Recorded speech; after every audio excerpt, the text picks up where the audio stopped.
始まりました。CONNECTV。私、コインポスト編集部の坂巻ノアと申します。今回はSTEPNの、共同設立者であるヨン・ロン氏に、インタビューさせていただきます。ヨンさんは、STEPNの共同設立者です。オーストラリアを拠点に、2018年からブロックチェーン業界でご活躍されております。現在はアルゴランドのビジネスアンバサダーも、兼任されております。ヨンさん、本日はよろしくお願いします。よろしくお願いします。Yeah, so thanks for taking the time to meet with us today. First, we like to kind of ask about your teamwork within the STEPN management team. Obviously, the trustworthiness, the reliability of the management is an area of great importance in the long-term operation of a project. In this regards, we've noticed there's a very strong bond, a deep bond between you and Jerry. Could you kind of tell us about your respective roles and kind of the dynamic within the team? Mm-hmm. So we have a sizable team now, but me and Jerry are still very much involved in daily operation. On Jerry's side, he's more on the technical side. So a lot of the troubleshooting will be on him, and also with a lot of the R&Ds, for example, with our machine learning branch. We have invested a lot of energies. So Jerry spent a lot of time building and basically to having sort of a technology ready in place on top of the blockchain technology we're building. On my side, I'm more on the tokenomic side, where we heavily involved in either artistic design of the sneakers and also the tokenomic designs of the GMT use cases, and also various of burning mechanics, and to work with the data team to basically constantly oversee the economy and implement product features. And collectively, me and Jerry basically run the marketing together, but I also taking more of a leading role on marketing and PR, and Jerry take a leading role on the R&D and also the app update. To the marketing aspect, global aspect of STEPN, it's really taken the Web3 world by storm this year. But as we look on social media, when you kind of search on STEPN for the Twitter hashtag, it appears that Japanese users make up a large part of the community. But what's kind of the breakdown internationally for ratios of players by country? Currently, the top three is Japan, Russia, and Turkey, and various of other countries such as France and US also pretty strong. And I think we tend to look after the big target audience. We do raffles and giveaways. We have several. I think we have 2 giveaways to Japanese community for conferences ticket. We did one for Paris. We have one coming up very soon. And the various of offline events, basically we also support for people to get together and meet. That's great. Yeah, and as you said, like France and the US, it seems that there's a new influx of users from Western countries as well, with larger population, but also like from Japan, from users from Southeast Asia, with low, and also maybe more countries with lower income levels. What's kind of the marketing strategy kind of moving forward as we've got Japan, we've got the US, Russia, Turkey. What are some of the other countries that you're targeting moving forward? So I think on the US side, there's still a lot of potentials in North America and also in Europe, but Southeast Asia is also what we are looking at the moment. So we have developed the realm sort of a tier structure, basically in a way that can onboard people with different sort of disposable incomes, where the lower tier can spend less and the higher tier can spend more, and vice versa on the earnings will also be respectively different. Yeah, that's great. And I'm sure part of this kind of comes into your rental mode, which is a feature that's slated on the roadmap Will that play a role into that? The rental is not something we're looking at the moment, as the sneaker on Solana BNB are pretty much affordable now. We are working really on providing a very strong GMT and GST use cases, and that's sort of the reason we are building a range of different infrastructures on top of the STEPN app. So for people that want to spend at other apps or other platforms, they need to sort of get the tokens from STEPN. Gotcha. And you mentioned realms, and recently Ape Realm, which connects to the Ethereum blockchain, was kind of launched. But what are some of the other realms that are in the roadmap or in the plans moving on ahead?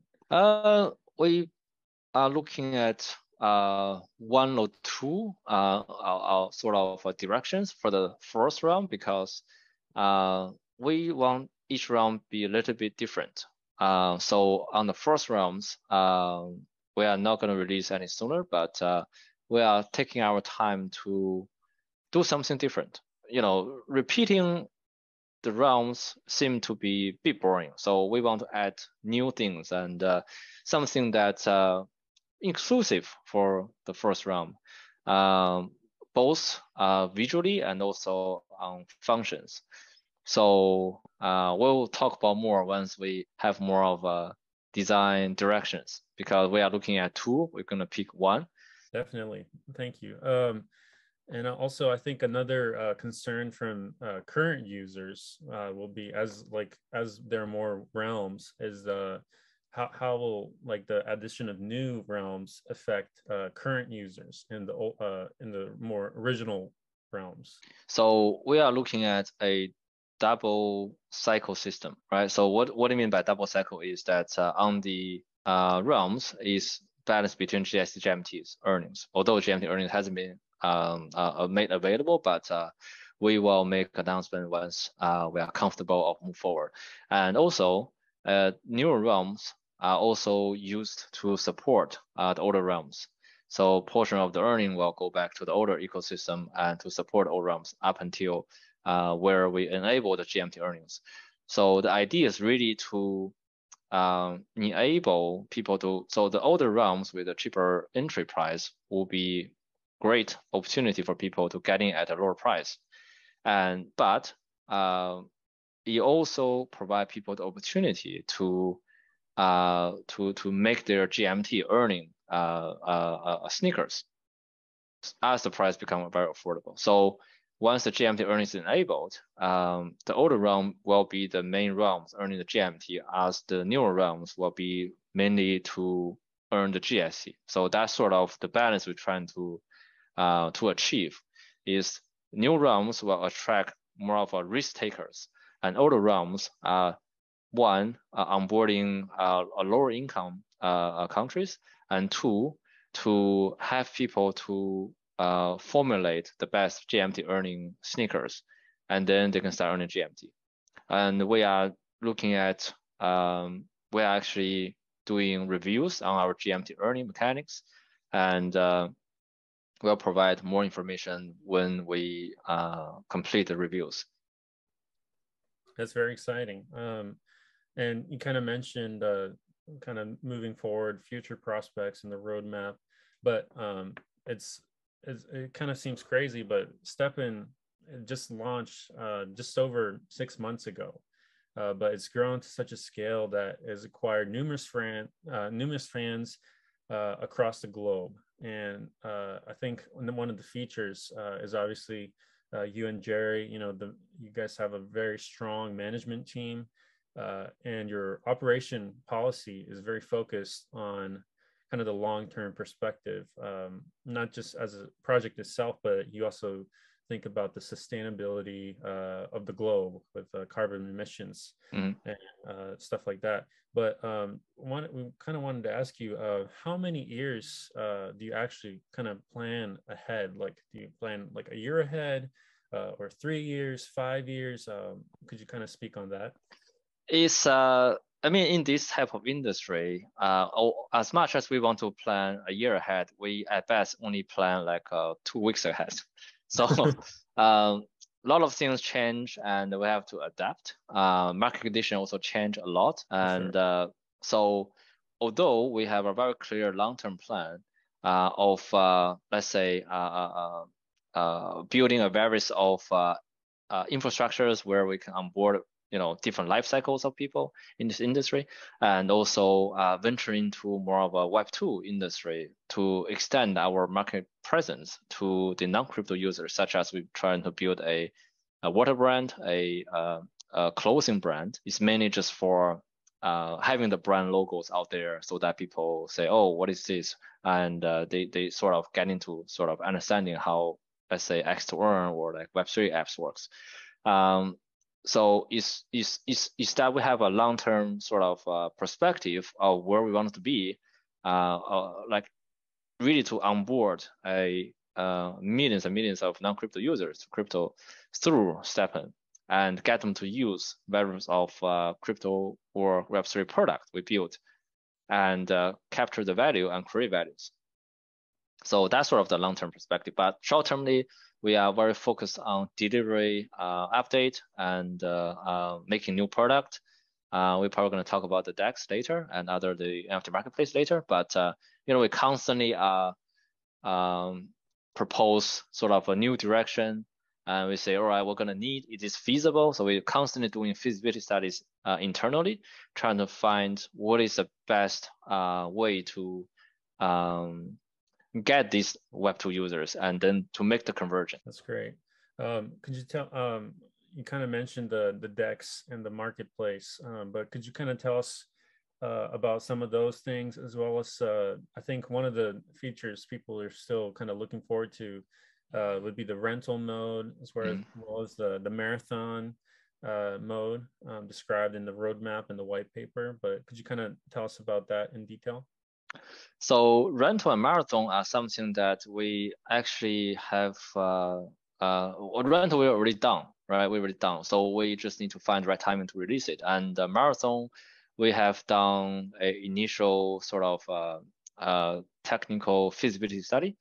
And so it is done in both ways, which again, I'll disclose more information once we have more of a clear guidelines of when I can talk about it. Yeah. But I think people probably want to know about how, more about the, external sort of externalities, that's what they say, of STEPN, because the DEX and then the marketplace with the launchpad, I think is the first step we venture outside this like a GameFi or X2Earn sort of ecosystem, and then become something that with a very sustainable growth pattern. It's going to be slow, but going to be like a long-term sustainable growth. Like, with the DEX, we are building on 3 blockchains and to support the user on STEPN, but in the future, going to be support on external users. We're going to open up the front end in next month. And the marketplace will be a sort of, we want to make it sort of a launch pad for NFT project, not only the Web3 creators, but also we want to bring the Web2 creators to launch their project through our launchpad. And we also want to open it to the non-crypto or non-NFT collectors. It's really just to making the whole pie bigger. And in that sense, we will utilize user with our wallet. Basically, user can use our own wallet basically to access a very self-service quite conveniently. So I think on a bigger picture, I think people are only using the first step we built. And it will be like an entry point for them to understand how everything works. But ultimately, they will earn the tokens and they will spend elsewhere, and then to make the whole ecosystem sort of bigger, basically. That's great. And you mentioned kind of the DEX door was launched sometime in June. Mm-hmm. Yes. And it's already surpassed Orca and it's one of the leading DEXs in the Solana ecosystem. You mentioned this a bit earlier, but what was kind of the reasons and background behind developing a DEX unique for the STEPN ecosystem? It's a addition. Initially, we will use it for STEPN exclusively, but once we open up the LP, the staking, it will attract external capitals to stake the token here. So it is a way that to use external revenue to going back to the STEPN ecosystems. So that's sort of the first idea, the reason we set up the DEX, because it's a very mature sort of business model, and it's something that we can deploy quite quickly and effectively. We want to generate external revenues to support STEPN users and to create values to users. So it's sort of going both ways. STEPN will become a user onboarding mechanics for the DEX, where the DEX will generating additional revenue to support the user. It's exciting. Could you kind of talk more about the NFT marketplace as well? It's still very much in design. So it will be like any other NFT marketplace, but it will be a cross-chain. And the difference, the Launchpad project, which again, we're probably going to introduce GMT voting, things, involve, get the token involved a little bit on the marketplace. So a lot of the mechanics are still in design, but the idea is really to get GMT involved and get community involved. So the pain point we find in the industry of, let's say, the marketplace is that the marketplace itself doesn't have a community. It's all about, the collections community, right? If you talk OpenSea, it's about the Bored Apes community, it's about the Azuki, Doodles community. So if we can create a marketplace community held by GMT, then we will be in the power to make community votings, et cetera, et cetera. So it'd be more interesting, it'd be almost more like the Launchpad on Binance, where, stake BNB, things like that. So aside from kind of the DEX and the marketplace, and you kind of touched on how you wanted both attract new users, but also create more use cases for current users for GMT and GST. But what are kind of other ideas and ways of expanding kind of that ecosystem? The partnership would be another one. We work with ASIC. We are working with a few other brands. You probably going to see it in August. So it's really, yes, when people talk about STEPN, people think, oh, that's move to earn, right? You move and you earn tokens. But we are doing a lot of airdrops recently, which airdrop 500 space ID, from Binance to our BNB chain realms users. We dropped. We're going to do a few other airdrops in August, and it's mainly to, and also we did about 500 whitelists for Ledger NFTs. So being the part of the STEPN community, we'll continue. I think we'll starting to do more of these type of partnerships and to create actual values. So it's no longer move to earn. It's also being an active user, and you get your sort of eligibility to receive some additional perks we get from other business. Mm-hmm. So is both sort of move, reward the existing user on top of sort of extra. We are now working with Solana Space. So Solana Space in New York just opened their first retail shops, and we have a display session over there. So I think people living in New York can pay a visit. And but I think that will be a test run for us to have the physical presence, because really to really be the bridge between the Web 2 and 3, ultimately we need to use or utilize the traditional distribution channels, and having a clothing brand will sort of have that extent of distribution channels. Sneakers, we thought about it, but it would be too, you require some works, but to make the STEPN sneaker. But to have a STEPN version of a clothes, like jumpers or T-shirt, would be actually much easier and readily available because the industry is already very established. So we just need to find the right factory and the right channels, and then we can starting to do T-shirt giveaway. And actually, we actually have a special ambassador outfit where they send to ambassadors. It's a different look versus to the retail version. So I think we can extend a lot on the physical product, right? So we can give like a special designed outfit for various of event. But that will take some time for us to get everything right. Right now, STEPN is kind of mainly on a smartphone, but it's sometimes hard to jog or run while carrying a smartphone.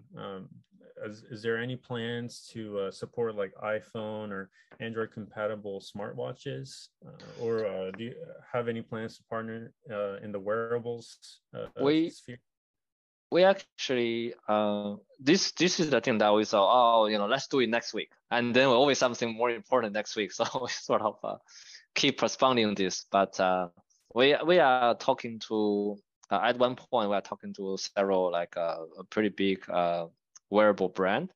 We're thinking we can just do our like even collaboration version of it. But again, with more important update coming up around the corner, we say, let's do it next week, and we just keep postponing it. I think one day we're gonna do it. We don't know when, but maybe we get even more people on board, and we can have additional, because now we are running 5 project development altogether. So although we only have STEPN out, there's a few working at the background. We got quite busy, and it's not always we don't have enough people. But definitely, sometime down the track. I can't promise the time, but it is in the pipeline, and we talk to the right people. But it's just that we're gonna take some time to get it done. And you mentioned you had 5 projects running, but we recently saw that you're hiring many developers recently. So what's kind of a strong focus for development? Obviously, you can't go into specifics, but what are some broad general areas that are of focus? We are focusing on 2 type of directions. Well, one is a very established, mature, and improving working products such as marketplace, and after marketplace such as Stacks. Those things you can never sort of go wrong. And the other is we are focusing on something you haven't seen on the market. We're trying to explore what is available out there and what is missing out there. So STEPN is one of them. So there wasn't any move to earn before sort of we came, and we are working on another sort of secret project. So again, it's nothing on the market of similar things. I think we can talk more about it in another 2 months, where we probably gonna have some teasers for us for people. And on the separate note, we are also having a more of a fundamental sort of again, as I mentioned, AI and machine learning department working on a few sort of fundamental technologies that are going to support in STEPN and the other app we're building. So it's like running 5 projects sort of concurrently, and we sort of have to juggle a little bit on the priorities. But at the moment, delivery product features is going to be the top priority for us in STEPN. That's great. Thank you very much for your time. 本日はヤンさんに、ステップについていろんな、面白い話を聞かせていただきました。ためになった方っていう方はぜひ、チャンネル登録と高評価お願いいたします。ヤンさん、本日はありがとうございました。ありがとう。